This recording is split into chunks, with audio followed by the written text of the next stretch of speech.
लो जी less का तमाशा वेखो है जी तुम बड़े शौक न खाते हो। ये लेस जी है ना है लेस वेखो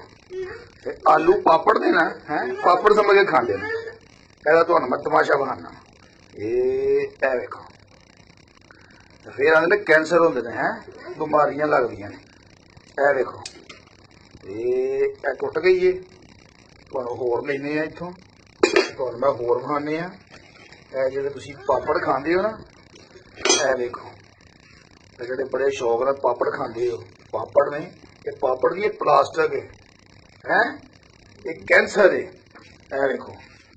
आलू है आलू नूं कदी अग लगी है नहीं ना कदी अग लगी देखो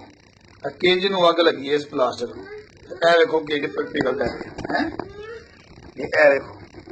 किंज कतरे पे डिगदे ने प्लास्टिक के होर खवाओ बाला फिर आते ढिड पीड़ मेदे पीड़ है फिर डॉक्टर कोल बच्चे कुछ नहीं खाते भुख नहीं लगती है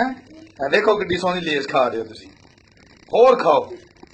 शेर हो बब्बर शेर हो पाकिस्तान के नमूने हो होर खाओ सारे शेयर करो बंद करो है तमाशा देखिए जी फिर एक बार मारना तो शक ना हो होर देखो ये देखो मैं रोटी खानी ही फिर मैं चल पहला तो दस दईए देखी का काम कर ली है देखो कि वधिया लेस है जिन्ने पापड़ ने सारिया बीमारियां ने कुड़ी हवे अंग्रेज होगी जेड़े ना सानू मारन लगे देखो और देखो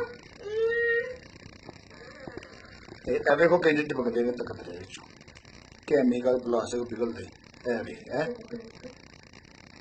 देखी देखी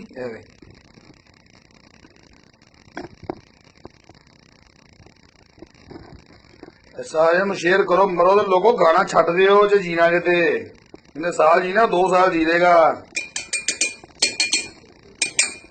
हूँ समझ लगे तो समझ लो की करो नहीं।